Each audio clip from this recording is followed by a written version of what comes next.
Alright, howdy. Let's talk about harvest records and how that can benefit you in the hunter site. So I always will first start talking about on the individual level when you have an account, and then I'll maybe tie in some of the group stuff. Because there's two ways to use the platform in the hunter site. One is you sign up, you have your own account, nobody can see your information but you. You have a login password that's yours.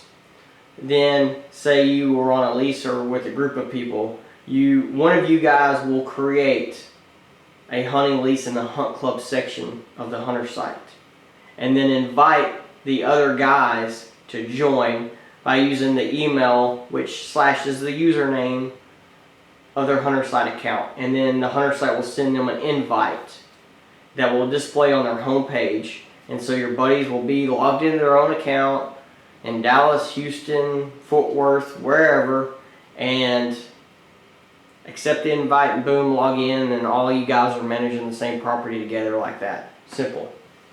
So today, harvest records and how that can be beneficial. So how the hunter site works, you can upload a picture. It has a pre-made template asking you questions like what did you kill, and you can select like hog, deer, turkey, several animals. And then if it's not, like in Texas we have a lot of exotics, it'll have an option to select other, and then you can type in Axis or Sitka or fallow or whatever. And so that's how that works. Then the next question will be age, and it'll allow you to select NA if you don't want to put an age, or you can choose 1.5, 2.5, 3.5, 4.5 on up for ages. Then the next option you have is the time of day and the date that you killed this animal, which is important, or it's kind of a cool thing. When you put the day and the time of when you killed the animal, when you hit enter on your records and you go and look at your records, then the hunter site will have the weather attached to your record based on that day and time there at your location. So now I can see what the weather was, what the barometric pressure was, I can see the wind direction and wind speed, and I can see the moon phase of when I killed this animal, which is awesome to see if there's patterns at a particular stand. Because when you also are entering these records, the next question will be, what stand did you kill at, which you could put in A, or you can choose a stand out of the drop down box of where you killed it. And how all the record keeping works in the hunter site is tied to your satellite map. So when you log into your account for the first time, you're going to see add a property, hunt club, and lease listings, which lease listings is free for anybody to post a lease and anybody to view a lease. It's just part of the hunter site, so feel free to post. If you're trying to add a lease, then you're going to need to fill out all the blocks in there. Doesn't have to be exactly right, but it won't let you attach a lease without filling out all the blocks. Once you've added a lease, then you'll need to refresh your browser or do something else for you to be able to add another lease. Same thing with like your harvest records. Say you're wanting to add like 5 animals killed in like one day instead of adding them when you killed it. And maybe you didn't have cell service or something when you were at your lease and you killed the animals. And when you get home and you're like, I killed 2 hogs, a doe, and a buck, and I want to add it to our lease page or whatever and into my private section.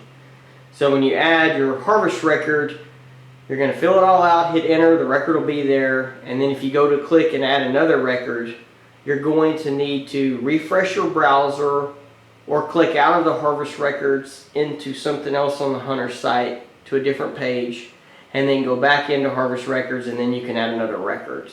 It doesn't refresh automatically where you're at a record and then you click add a new record. There's a little hiccup right there. So just to get by right now is refresh your browser if you're adding multiple records in one sitting. So how the record works, so you can add a stand. The stands are there when you add your stand to a satellite map. So if you've ever used Google Earth, the hunter site map is a lot like Google Earth. And essentially you'll have 13 different icons you can add to your map, like stands, food plots, feeders, cameras, all that stuff that you're record keeping you're going to want to add to your map and give each one of those a unique name. And when you do, like the stands, every stand will have a unique name, like creek stand or box stand over food plot, or whatever you want to name your stand, or Doug's stand. Anyway, that'll pull up in the drop down menu and you click that to your record. That way you're not having to type this in every time. You only type the stuff in one time, and then it's there in the drop down menu for you to be able to do it from then on out. So again, with the record keeping, you need your date, the time, the stand location. It also has a notes section, so if you want to add notes, like if you're weighing the animals and keeping up with that, you can put in what the live weight was of the animal, all those things. The other thing, after you hit enter and you have this record, the weather's automatically added, which is a nice feature.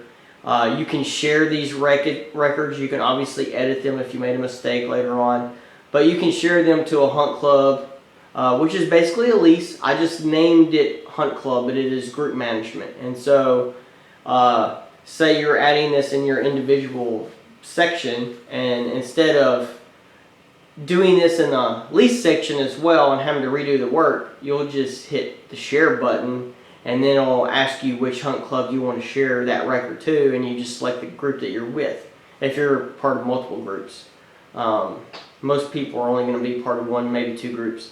So anyway, that allows that. The other thing that is cool is analytics are provided based on your records. So over time, especially with groups, this is awesome when there's going to be a massive amount of records versus like one guy.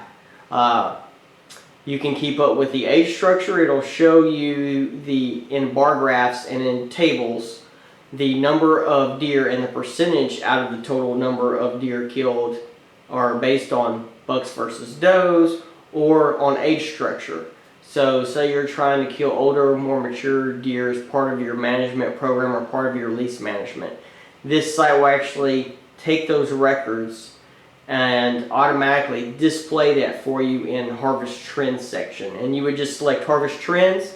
You can select it based on an individual year you want to look at this stuff, or you can select all, which will take all your records on this property, and it'll display and say, okay, you killed 3 2.5-year-old bucks, you've killed 5 5.5, you've killed 3 3.5, 4 4.5, whatever.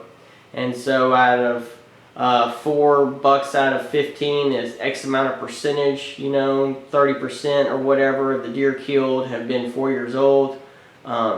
So you can kind of get an idea on that. You can also see bucks versus does killed. And you're not doing any extra work. This is just based off of a record you have. So it's kind of a cool feature. But anyway, check it out and sign up. Thank you.